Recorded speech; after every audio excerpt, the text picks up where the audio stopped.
বন্ধুরা, মোবাইল দিয়ে ঈদ উল ফিতরের শুভেচ্ছার এই পোস্টার ডিজাইনটি তৈরি করার জন্য আপনাদের দুইটি জিনিসের প্রয়োজন হবে। প্রথমটি হচ্ছে পিক্সেলল্যাব অ্যাপস এবং অন্যটি হচ্ছে একটি পিএলপি ফাইল। পিক্সেলল্যাব অ্যাপস এবং পিএলপি ফাইলের ডাউনলোড লিঙ্ক ডিসক্রিপশন বক্সে দেওয়া থাকবে, সেখান থেকে ডাউনলোড করে নেবেন। তবে পিএলপি ফাইলটি ডাউনলোড করার জন্য আপনাদের এরকম 4 ডিজিটের পাসওয়ার্ডের প্রয়োজন হবে, যে পাসওয়ার্ডগুলো ভিডিওর মাঝে মাঝে বিভিন্ন অংশে দেওয়া থাকবে। বন্ধুরা, ফাইলগুলো ডাউনলোড করা হয়ে গেলে এবার পিক্সেলল্যাব অ্যাপসটার মধ্যে প্রবেশ করবেন। প্রবেশ করার পর এরকম একটি ইন্টারফেস আসবে। ইন্টারফেস আসার পর এখান থেকে 3 ডট অপশনের উপর ক্লিক করবেন। ক্লিক করার পর এখান থেকে ওপেন ডট পিএলপি ফাইল লেখা অপশনের উপর ক্লিক করবেন। ক্লিক করার পর এবার এখান থেকে ডট পিএলপি ফাইল লেখা আইকনের উপর ক্লিক করবেন। ক্লিক করার সাথে সাথে আপনি এইমাত্র Eid ul Fitr poster design 2 by technical Zubayer যে পিএলপি ফাইলটা ডাউনলোড করেছেন, সেই পিএলপি ফাইলটা শো করবে। সেই পিএলপি ফাইলের উপর ক্লিক করবেন। ক্লিক করার পর এখান থেকে ওপেন অ্যান্ড অ্যাডে ক্লিক করবেন।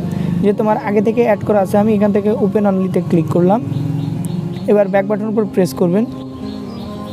প্রেস করার সাথে সাথে এরকম একটি ইন্টারফেস আসবে। ইন্টারফেস আসার পর সর্বপ্রথম আপনি যে ছবিটা দিয়ে আপনার এই পোস্টার ডিজাইনটা তৈরি করতে যাচ্ছেন, সেই ছবিটা অ্যাড করবেন। তার জন্য এখান থেকে প্লাস অপশন উপর ক্লিক করবেন।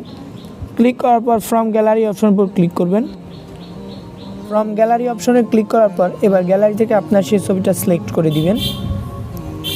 তবে একটা জিনিস মনে রাখতে হবে যে অবশ্যই আপনার ছবিটার ব্যাকগ্রাউন্ডটা রিমুভ করা থাকতে হবে, কারণ আপনার ছবি যদি ব্যাকগ্রাউন্ডটা রিমুভ করা না থাকে, তাহলে আপনার পোস্টার ডিজাইনটা সুন্দরভাবে ফুটবে না।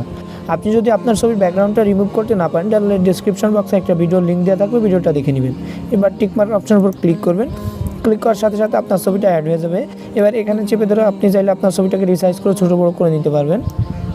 আপনার ছবিটাকে রিসাইজ করা হয়ে গেলে এবার আমার ছবির উপর বসিয়ে দিবেন। এবার এখান থেকে লেয়ার বক্সের উপর ক্লিক করবেন। ক্লিক করার পর আপনি মাত্র যে ছবিটা অ্যাড করেছেন, সেই ছবির লেয়ারটা এখানে চেপে ধরে আমার আগের ছবির লেয়ার উপর বসিয়ে দিবেন। এবার আমার ছবিটা এখান থেকে হাইড করে দিবেন। হাইড করে দেওয়ার সাথে সাথে আপনার ছবিটা অ্যাড হয়ে যাবে। এবার আবার লেয়ার বক্সের উপর ক্লিক করবেন। এবার শুভেচ্ছান্তে আমার নামের এখানে আপনার নামটা লিখে দিবেন। তার জন্য আমার নামের লেয়ার উপর ক্লিক করবেন। ক্লিক করার পর এখান থেকে এডিট অপশনের উপর ক্লিক করবেন। ক্লিক করার পর এখান থেকে পেন্সিল অপশনের উপর ক্লিক করবেন। এবার এখানে আপনার নামটা লিখে দিবেন, দিয়ে ওকেতে প্রেস করবেন। আমি যেহেতু চেঞ্জ করতে যাচ্ছি না, ক্যান্সেল অপশন উপর ক্লিক করলাম। এভাবে আপনার যে বিষয়গুলো পরিবর্তন করার দরকার আপনি সেই বিষয়গুলো পরিবর্তন করে নেবেন। এবার এই পোস্টার ডিজাইনটাকে সেভ করার জন্য এখান থেকে সেভ অপশন উপর ক্লিক করবেন। ক্লিক করার পর এখান থেকে সেভ অ্যাজ ইমেজ এই অপশন উপর ক্লিক করবেন। ক্লিক করার পর এখান থেকে কাস্টম অপশন উপর সিলেক্ট করে আলটা অপশনটা সিলেক্ট করে দিবেন। এবার সেভ টু গ্যালারি অপশন উপর ক্লিক করবেন। ক্লিক করার সাথে সাথে আপনার পোস্টার ডিজাইনটা সেভ হয়ে যাবে। আশা করি ভিডিওটাতে আমি সুন্দরভাবে বোঝাতে পেরেছি। আমার ভিডিওটা যদি ভালো লাগে তাহলে অবশ্যই ভিডিওটাতে একটা লাইক দিবেন এবং বন্ধুদের সাথে শেয়ার করবেন। আমার সাথে থাকার জন্য সবাইকে ধন্যবাদ।